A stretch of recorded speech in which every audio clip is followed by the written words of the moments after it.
Los tres estigmas de Palmer Eldritch. Por Philip K. Dick. 1. Doliéndole la cabeza de una manera extraordinaria, Barney Meyerson se despertó. Se encontraba en el dormitorio desconocido de un edificio de apartamentos climatizados también desconocido.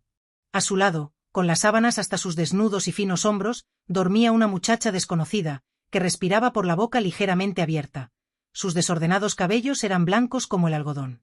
Apuesto a que llegaré tarde al trabajo, se dijo para sus adentros. Al tiempo que se deslizaba fuera de la cama y vacilante, se ponía de pie con los ojos cerrados, luchando contra el mareo. Por todo cuanto sabía, se encontraba a varias horas de viaje de su oficina. Quizá ni siquiera se hallaba en Estados Unidos. Sin embargo, estaba en la Tierra. La fuerza de gravedad que le hacía tambalearse le resultaba familiar y normal.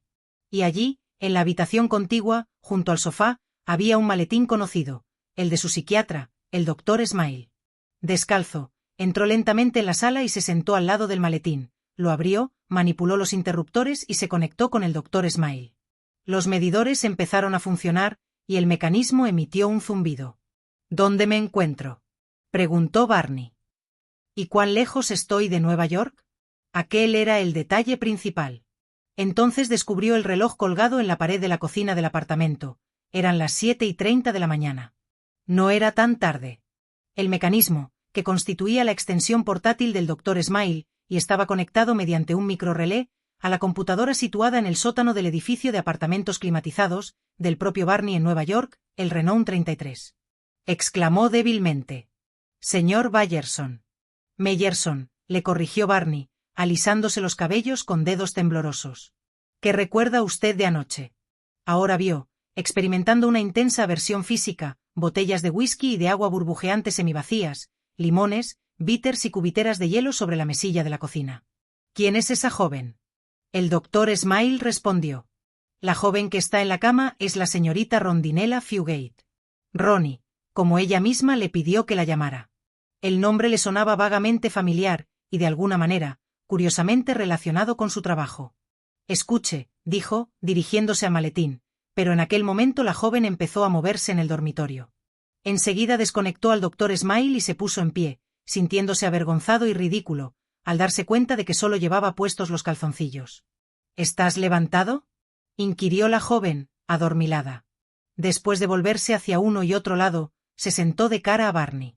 A este le pareció que era muy bonita, con aquellos adorables y grandes ojos. ¿Qué hora es? ¿Enchufaste la cafetera? Él entró en la cocina con paso pesado y oprimió el botón del hornillo. Comenzó a calentarse el agua para el café. Mientras tanto, oyó cerrarse una puerta. La joven se había metido en el cuarto de baño. Empezó a correr el agua. Ronnie se estaba duchando. De regreso en la sala, conectó al Dr. Smile de nuevo. ¿Qué vinculación tiene ella con equipos PP?, preguntó. La señorita Fugate es su nueva auxiliar. Llegó ayer de China Popular, donde desempeñó su puesto de asesora premoda de equipos PP para esa región. Sin embargo, la señorita Fugate, aunque talentosa, es muy inexperta, y el señor Bulero consideró que un corto periodo como auxiliar de usted, yo diría por debajo de usted, pero eso podría interpretarse erróneamente, considerando. Admirable, le interrumpió Barney. Entró en el dormitorio, encontró sus ropas que habían sido dejadas, sin duda por él mismo, en un montón en el suelo y comenzó a vestirse con sumo detenimiento. Aún se sentía terriblemente mal y tenía que hacer un esfuerzo para no ceder ante el violento mareo que le acosaba. Eso está bien, le dijo al Dr. Smile en cuanto regresó a la sala, abrochándose la camisa. Recuerdo el memorando que recibí el viernes acerca de la señorita Fugate. Su talento sufre altibajos. Se equivocó en la elección del visorama de la Guerra Civil Norteamericana. Imagínese, pensó que sería un éxito aplastante en China Popular. Concluyó, echándose a reír. La puerta del cuarto de baño se entreabrió. Barney vislumbró el cuerpo limpio, elástico y rosado de Ronnie, que se estaba secando. ¿Me llamaste, querido?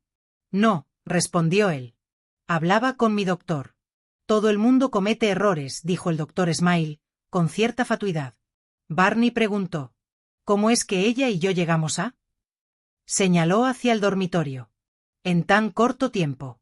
Una reacción química, repuso el Dr. Smile. Vaya.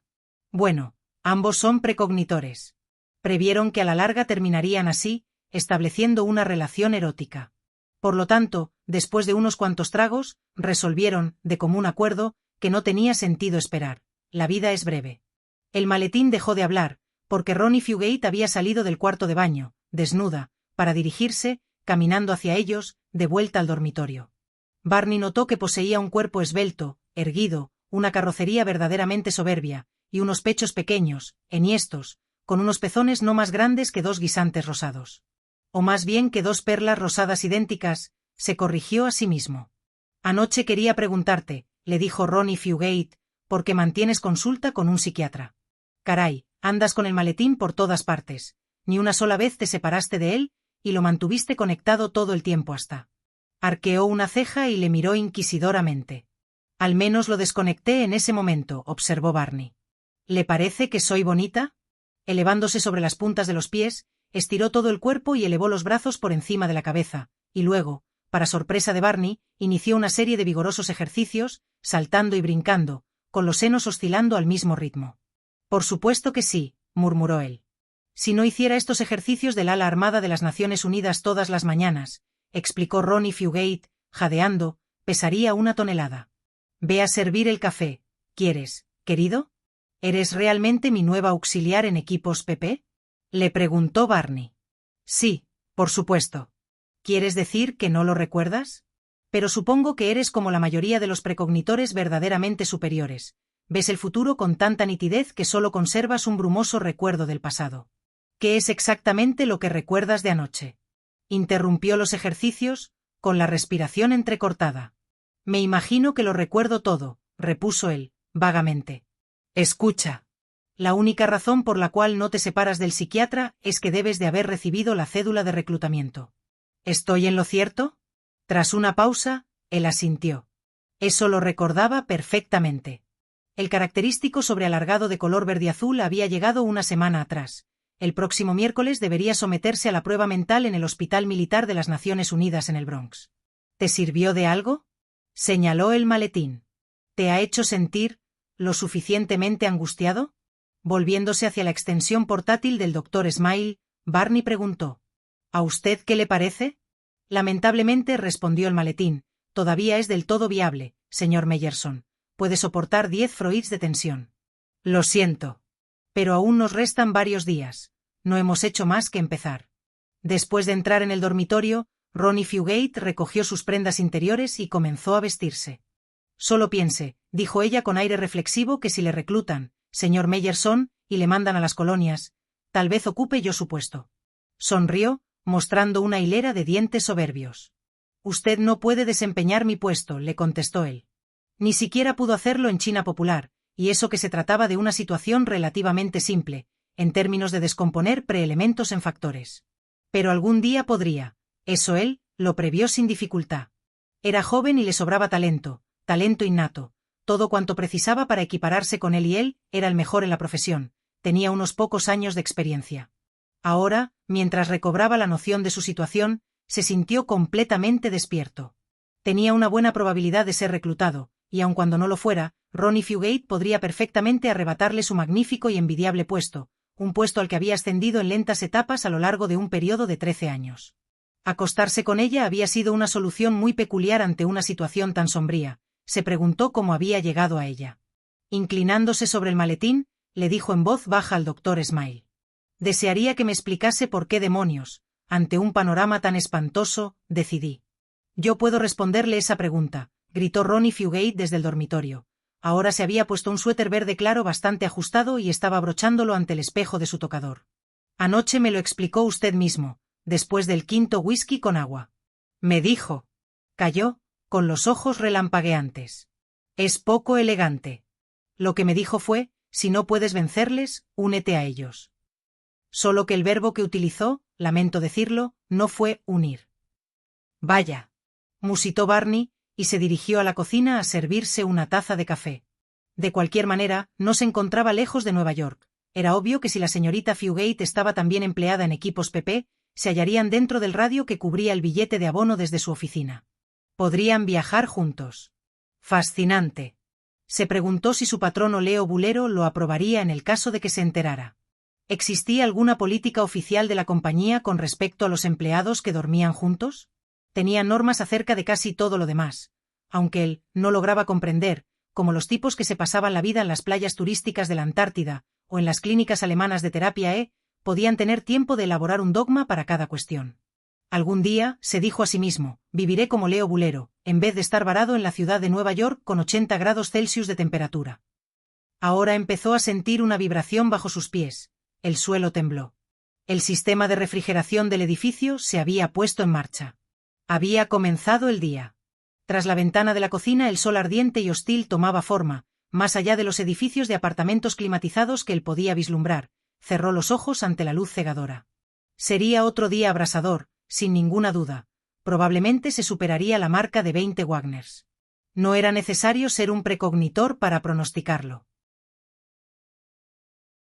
En el edificio de apartamentos climatizados 492 de aspecto lastimoso y número alto, situado en los suburbios de Marilyn Monroe, Nueva Jersey, Richard Nat tomaba su desayuno con aire indiferente, mientras con algo más que mera indiferencia, echaba una ojeada a los registros del síndrome climático correspondientes al día anterior. En el homeodiario de la mañana.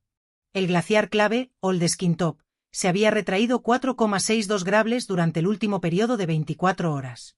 Y la temperatura, al mediodía en Nueva York, superó a la del día anterior en 1,46 Wagners.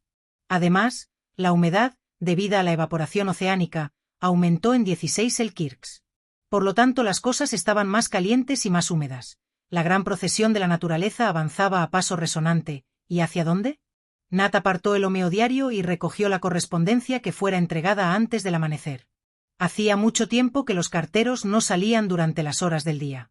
La primera factura que atrajo su mirada correspondía al prorrateo arbitrario por la refrigeración del apartamento. Debía a Parkland 492 exactamente 10 pieles y media por el servicio de mayo, un aumento de 3/4 de piel en relación con el mes de abril. Algún día, se dijo a sí mismo, hará tanto calor que nada podrá evitar que este lugar se derrita. Recordó el día en que su colección de discos de LP se fundieron, hasta convertirse en una masa informe. Ocurrió en el año 04 debido a una falla momentánea del equipo refrigerador del edificio. Ahora poseía cintas de óxido de hierro, que no se fundían. Y en aquel mismo momento todos los periquitos y pájaros minvenusianos del edificio habían caído muertos.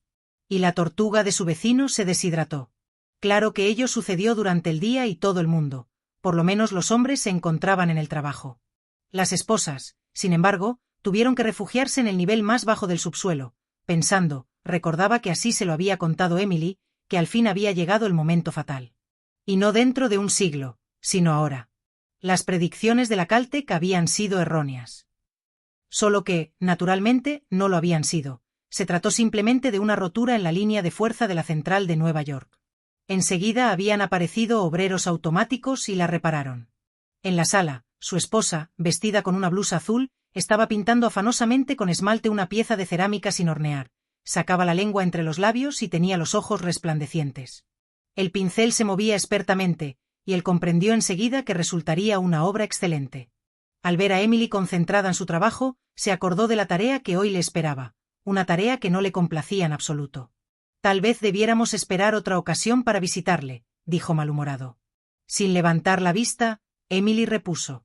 Jamás volveremos a tener un muestrario mejor para presentarle que el que tenemos ahora. ¿Y si dice que no? Seguiremos adelante. ¿Qué esperabas? ¿Desistir por el solo hecho de que mi exesposo no es capaz de prever, o no podrá prever, la gran aceptación que estas nuevas piezas tendrán finalmente en el mercado? Tú le conoces, yo no, replicó Richard Nat. No es un individuo vengativo, ¿verdad? ¿No conservará algún rencor? Pero, en definitiva, ¿qué clase de rencor podía conservar el exesposo de Emily? Nadie le había causado daño alguno. En todo caso, había sido al revés, o así lo comprendió él, por lo que Emily le había contado. Resultaba extraño oír hablar tanto de Barney Meyerson y no haberle conocido nunca personalmente, no haber tenido un contacto directo con él. Ahora esta situación llegaría a su fin, porque tenía una cita para ver a Meyerson a las 9 de la mañana en su despacho, en las oficinas de la firma Equipos PP. Naturalmente, Meyerson tendría la sartén por el mango. Podía echar un breve vistazo al muestrario de cerámicas y rechazarlo en el acto.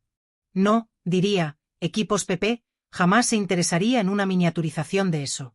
Puede confiar en mi capacidad precognitiva, en mi habilidad y talento para realizar un estudio premoda de mercado. Y a la calle con Richard Nat y su colección de cacharros, sin ningún otro lugar en absoluto a donde ir. Mirando por la ventana, vio con aversión que ya hacía demasiado calor para la resistencia humana. Las vías peatonales móviles quedaron abruptamente desiertas al precipitarse todo el mundo en busca de refugio. Eran las 8:30, y ahora tenía que irse. Se levantó y se dirigió al armario del recibidor a buscar su casco vital y el obligatorio equipo refrigerador. Por disposición oficial tenía que estar ligado a la mochila del conmutador hasta el anochecer. Adiós, le dijo a su esposa, deteniéndose en la puerta del apartamento. Adiós, y mucha suerte. Emily estaba aún más enfrascada en su complicado esmaltado, y él comprendió de pronto que ello era una prueba de cuán intensa era su tensión. No podía permitirse descansar ni siquiera un instante. Abrió la puerta y salió al pasillo, sintiendo el aire fresco del equipo portátil que traqueteaba a sus espaldas. «Oh», exclamó Emily, cuando él se disponía a cerrar la puerta. Ahora su esposa levantó la cabeza, apartando un mechón de cabellos castaños que le caía sobre los ojos. «Videofonéame en cuanto salgas de la oficina de Barney, tan pronto sepas una cosa u otra». «Lo haré», le aseguró él, y cerró la puerta tras de sí. Una vez abajo, en el banco del edificio, abrió la caja de su depósito de seguridad y la llevó a un cuarto privado. De allí extrajo el exhibidor que contenía las muestras de cerámica que debía mostrarle a Meyerson. Al cabo de un instante se encontraba a bordo de un vagón termosellado, de camino al centro de la ciudad de Nueva York y a la firma Equipos PP, el enorme edificio de cemento sintético y color claro donde tenían su origen Perky Pat y todas las unidades de su mundo en miniatura. La muñeca, reflexionaba él, había conquistado al hombre como hombre al mismo tiempo que a los planetas del sistema solar. Perky Pat, la obsesión de los colonos. ¡Qué escollo sobre la vida colonial! ¿Qué más necesitaba uno saber acerca de aquellos desgraciados que, bajo las leyes de servicio selectivo de las Naciones Unidas, fueron expulsados de la Tierra, obligados a empezar una nueva vida extraña en Marte, Venus o Ganímedes, o donde quiera que los burócratas de las Naciones Unidas se les ocurría imaginar que podían ser depositados? Y de alguna manera sobrevivir. Y nosotros creemos que lo pasamos mal aquí, se dijo para sus adentros. El individuo que ocupaba el asiento junto a él, un hombre de mediana edad con el casco de seguridad gris, camisa sin mangas y pantalones cortos de brillante color rojo, muy común entre los hombres de negocios, observó. Será otro día abrasador. Seguro. ¿Qué lleva en esa caja tan grande? ¿Una merienda campestre para un refugio de colonos marcianos? Piezas de cerámica, repuso Nat. Apostaría a que las hornea dejándolas al aire libre en pleno mediodía. El hombre de negocios rió con un cloqueo, luego cogió su homeodiario de la mañana y lo desdobló por la primera página. Una nave del exterior del sistema solar informó de un aterrizaje de urgencia en Plutón, dijo. Enviarán un equipo en su búsqueda. ¿Usted cree que puedan ser cosas? No puedo soportar esas cosas de otros sistemas estelares. Lo más probable es que se trate de una de nuestras propias naves de regreso. ¿Ha visto usted alguna vez una cosa de Próxima? Solo en fotografías. Espeluznante, exclamó el hombre de negocios. Si encuentran esa nave destruida en Plutón y se trata de una cosa, espero que la exterminen con el láser. Al fin y al cabo tenemos una ley que les prohíbe entrar en nuestro sistema. En efecto. ¿Puedo ver sus cerámicas? Yo me dedico a corbatas. La corbata animada Werner, que tiene la apariencia de haber sido hecha a mano, en una gran variedad de colores titanianos. Yo llevo una puesta, ¿ve? En realidad, los colores se deben a una forma de vida primitiva que nosotros importamos y luego desarrollamos en cultivos propios aquí en la Tierra. La forma en que inducimos la reproducción es nuestro secreto comercial, como la fórmula para la elaboración de la Coca-Cola. Por un motivo parecido, repuso Nat, no puedo mostrarle estas cerámicas, a pesar de lo mucho que me complacería hacerlo. Son una novedad. Voy a presentárselas a un precognitor premoda de equipos PP. Si acepta miniaturizarlas para los equipos Perky, entonces estaremos salvados. Solo será cuestión de transmitir la información al disc jockey de PP, ahora no recuerdo el nombre, que circunvoluciona Marte. Y así sucesivamente. Las corbatas hechas a mano Werner forman parte de los equipos Perky Pat, le informó el hombre. Su novio, Walt, posee una infinidad de ellas. Sonrió. Cuando equipos PP decidieron miniaturizar nuestras corbatas. ¿Trató usted con Barney Meyerson? Yo no hablé con él, lo hizo nuestro gerente de ventas regional. Dicen que Meyerson es un tipo difícil. Parece que se deja llevar por sus impulsos, y una vez que ha tomado una decisión, esta es irreversible. ¿No se equivoca nunca? ¿Jamás rechaza productos que luego se ponen de moda? Claro. Será un precognitor, pero es tan solo un ser humano. Le diré algo que puede serle útil. Es muy receloso en lo que respecta a las mujeres. Hace un par de años se desbarató su matrimonio, y él jamás logró sobreponerse. Vea, su esposa quedó embarazada 2 veces, y la junta de directores de su edificio climatizado, creo que es el 33, se reunió y votó su expulsión y la de su esposa porque habían violado el código del edificio. Bueno, usted ya sabe cuán difícil es ocupar un edificio de tan bajo rango. Así que, en vez de renunciar a su apartamento, prefirió divorciarse de su esposa y dejó que se mudara, llevándose a sus hijos.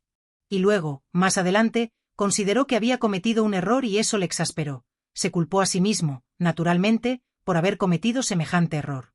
Un error muy normal, sin embargo, por el amor de Dios, ¿qué no daríamos usted y yo por tener un apartamento 33 o incluso 34? Jamás volvió a casarse, tal vez es neocristiano. Pero, de cualquier manera, cuando intente venderle sus cerámicas, tenga sumo cuidado con respecto a cómo trata el punto de vista femenino. No diga, ¿estas gustarán a las damas? O algo parecido. La mayoría de productos al menudeo se compran. Gracias por la advertencia, le interrumpió Nat, levantándose.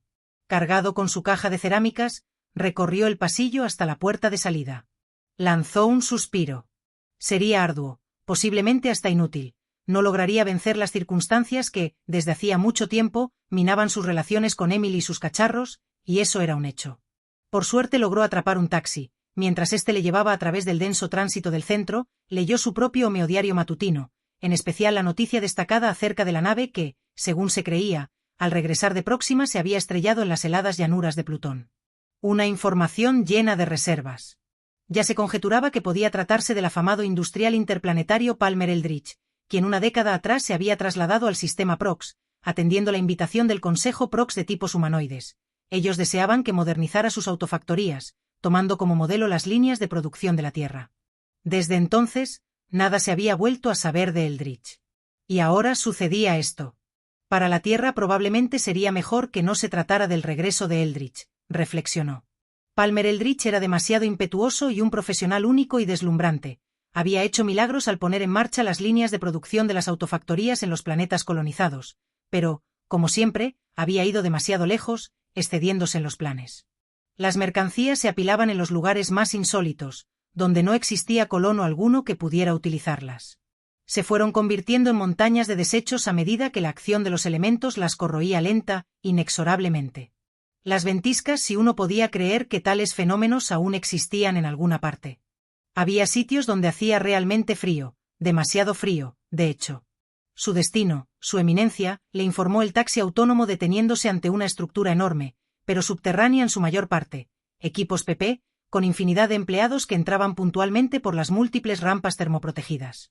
Pagó el taxi y echó a correr a través de un espacio abierto en busca de una rampa, sosteniendo la caja con ambas manos. Le tocó brevemente la cruda luz solar y sintió o se lo imaginó que su cuerpo chisporroteaba. Cocinado como un sapo, guisado con todos los fluidos vitales, pensó mientras llegaba sano y salvo a la rampa. Enseguida se encontró bajo la superficie y una recepcionista le introdujo en el despacho de Meyerson. Las salas, frescas y tenuemente iluminadas, le invitaban a relajarse, pero él no cedió. Aferró el muestrario con más fuerza y se puso tenso, y aunque no era neocristiano musitó una plegaria. Señor Meyerson, dijo la recepcionista, que era más alta que Nat, e impresionante con su vestido escotado hasta la cintura y sus talones estilo resorte, dirigiéndose al hombre sentado tras el escritorio. Este es el señor Nat. Señor Nat, el señor Meyerson. Detrás de Meyerson permanecía de pie una joven que llevaba un suéter verde claro y con una cabellera totalmente blanca. Los cabellos eran demasiado largos, y el suéter demasiado ajustado. La señorita Fugate, señor Nat, auxiliar del señor Meyerson. Señorita Fugate, el señor Richard Nat. Tras el escritorio, Barney Meyerson continuó absorto en la lectura de un documento sin dar muestras de haber advertido la entrada de nadie, y Richard Nat esperó en silencio, experimentando un cúmulo de mezcladas emociones. La ira le embargaba, alojada en la tráquea y el pecho, y por supuesto la angustia, y luego, por encima de todo ello, una pizca de creciente curiosidad. Así que aquel era el ex esposo de Emily, quien, si el vendedor de corbatas animadas era digno de crédito, todavía rumiaba triste y amargamente su pesar de haber disuelto el matrimonio. Meyerson era un hombre más bien fornido, que debía de rayar los 40, con cabellos sorprendentemente ondulados y sueltos, aunque no de conformidad con la moda. Parecía fastidiado, pero nada en él demostraba hostilidad. aunque tal vez no se había dado cuenta todavía. Veamos sus cacharros, dijo Meyerson de pronto. Depositando la caja de muestras sobre el escritorio, Richard Nat la abrió, extrajo una a una las piezas de cerámica, las dispuso en orden y luego dio un paso hacia atrás. Al cabo de un instante, Barney Meyerson dijo, «No». «¿No qué?» «No tendrán aceptación», contestó Meyerson. Cogió el documento y renovó su lectura. «¿Quiere decir que lo decidió así, sin más?», inquirió Nat, sin poder creer que ya estaba decidido. «Exactamente», repuso Meyerson. Había perdido todo interés en el muestrario de cerámicas. Por lo que a él se refería, era como si Nat ya hubiera guardado sus cacharros y partido. La señorita Fugate terció. «Discúlpeme, señor Meyerson». Levantando la vista hacia ella, Barney Meyerson le preguntó, «¿Qué sucede?». «Lamento decírselo, señor Meyerson», repuso la señorita Fugate. Se acercó a las piezas de cerámica, cogió una de ellas, la sopesó, frotando su esmaltada superficie, «pero yo tengo una impresión marcadamente diferente de la que usted percibe. Presiento que estas piezas tendrán aceptación». Nat miraba alternativamente a uno y a otra. «Déjeme ver esa». Meyerson señaló un jarrón de color gris oscuro. Nat se lo alcanzó prestamente. Meyerson lo sostuvo en sus manos durante unos segundos. «No», dijo por fin, ahora fruncía el entrecejo. «Aún tengo la impresión de que estos productos no tendrán gran aceptación. En mi opinión, usted está equivocada, señorita Fugate». Dejó el jarrón sobre el escritorio. Sin embargo, agregó, dirigiéndose a Richard Nat, en vista del desacuerdo surgido entre la señorita Fugate y yo. Se rascó la nariz, pensativamente. «Déjeme este muestrario durante unos cuantos días. Lo estudiaré de nuevo en otro momento». Era evidente, no obstante, que no lo haría. Extendiendo la mano, la señorita Fugate cogió una pieza pequeña, de forma extravagante, y la acunó oprimiéndola contra su pecho casi con ternura. «Esta en particular. Recibo de ella emanaciones muy poderosas. Será la que obtendrá más éxito de todas». En voz baja, Barney Meyerson dijo: «No estás en tus cabales, Ronnie». Ahora parecía estar realmente furioso, su rostro tenía una expresión violenta y sombría. «Le videofonearé», le dijo a Richard Nat, «cuando haya tomado una decisión definitiva. No veo razón alguna por la cual debería cambiar de opinión, por lo tanto, no sea optimista. En realidad, no se moleste en dejarme las muestras». Dirigió una dura y penetrante mirada a su auxiliar, la señorita Fugate.